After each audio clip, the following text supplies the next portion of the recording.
Mare fan șef la cuțite, cu care am și fost atunci și așa, ne-ai dat afară. da. Exact, Toboșarul.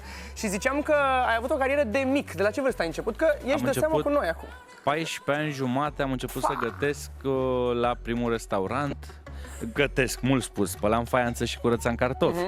Dar am început meseria la 14 ani jumătate și după aia m-am tot plimbat prin toate restaurantele chic și mișto din București. Bănesc că ai fost unul dintre cei mai tineri, nu? Dintre cei mai tineri. Bine, e normal în meseria noastră să începi așa de mic. E foarte normal. Am avut povestea asta după aia, pe la 24 de ani, începuse toată povestea, cel mai tânăr, cel mai tânăr, cel mai tânăr, cel mai tânăr. Da.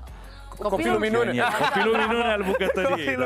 Da, a bătut toate recordurile, chiar și pentru niște competiții internaționale. La un moment dat am ajuns chiar și la o competiție internațională ca mentor. Nu ca, era mai tânăr decât mulți concurenți. Cel mai tânăr mentor. Și pe mine m-a făcut să bat un record, să știi. Ce? La Neamărit m-a pus să curăț 120 de păstră. Da.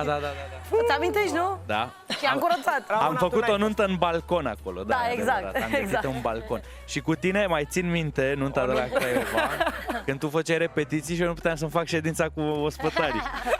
Țin minte, da. Ramona, tu n-ai trecut pe la experiența șef la cuțite? Am trecut, dar sigur ai întrebări. Am și întrebări. Întâi vreau să-l anunț pe șef Florin că eu sunt campioană la călăraj, la tăiat ceapă viteză. Adică am ceva în plus și sunt și reporterul mondial al emisiunii, deci să nu vă supărați, am câteva direcții. Am câteva chestii directe.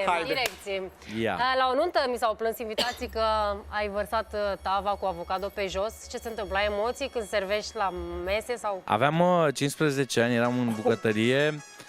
Problema că tava era mai mare decât ușa de la frigider și nu se putea deschide frigiderul complet. Și atunci, fiind un copil, am luat tava și am zis că o scot dacă o, știi, dacă o înclin un pic. Înclinând-o un pic, s-au vărsat toate jumătățile de avocado umplute cu salată de raci. Mamă, pagubă mare. Asta se întâmplă și la un pian. Dacă îl înclin, se varsă clapele. Corect, să știi. De unde direcțiile astea? De unde, da. Ce să fac, Florine, m-am documentat. A doua chestie, am aflat că nu ai dat niciodată să-ți iei permisul de conducere. N-ai carnet? Acum întrebarea este, îți place să conducă soția în casă? Hai să zic o chestie, uite, aviz bărbaților care încă se dau cocoși. Cea mai frumoasă viață pe care poți să o ai este să fii înconjurat de foarte multe femei. Soție, fete, copii, soacră, mamă, cățele. Deci întotdeauna fetele trebuie să fie la putere. E o viață mai lipsită de responsabilități. Ele au grijă să fie frigiderul plin, ele au grijă să fie mâncarea gătită, ele au grijă să fie hainele călcate. Treaba ta este doar să provide, adică să aduci salariu cât mai mare acasă, să le poți susține pe toate. Pentru că la un moment dat, când o să fii mai în vârstă, o să aibă cine să vină să-ți aducă o cană de apă, să te maseze, să-ți aducă o cană cu apă, să-ți facă iată unghiile. să te plimbe cu mașina și în iată, casă. da, acasă faci de mâncare? Doar tu? Fac de mâncare de regulă când avem invitați. Gen ziua copiilor, Crăciun, Paște, Revelion. Deci de câteva ori pe an. Am înțeles. Ai punctat bine. În rest gătește Cristina. Și eu, și mama, și Vivi. Ai auzit un răspuns? Mi s-a părut, aș putea spune că gătește Cristina. Da, gătește Cristina. Să știți, băi, Cristina gătește chiar foarte bine. Deci acum, nu că aș vrea eu neapărat să... Aș putea spune, gătește foarte bine. Gătește foarte bine Cristina. De fapt, e chiar cea mai bună, asta ai vrut să zici.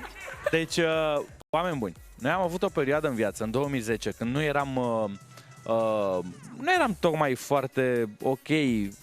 Adică nu ne permiteam să mâncăm la restaurant de 3 ori pe săptămână. Și aveam noroc că soția mea este din satul mare.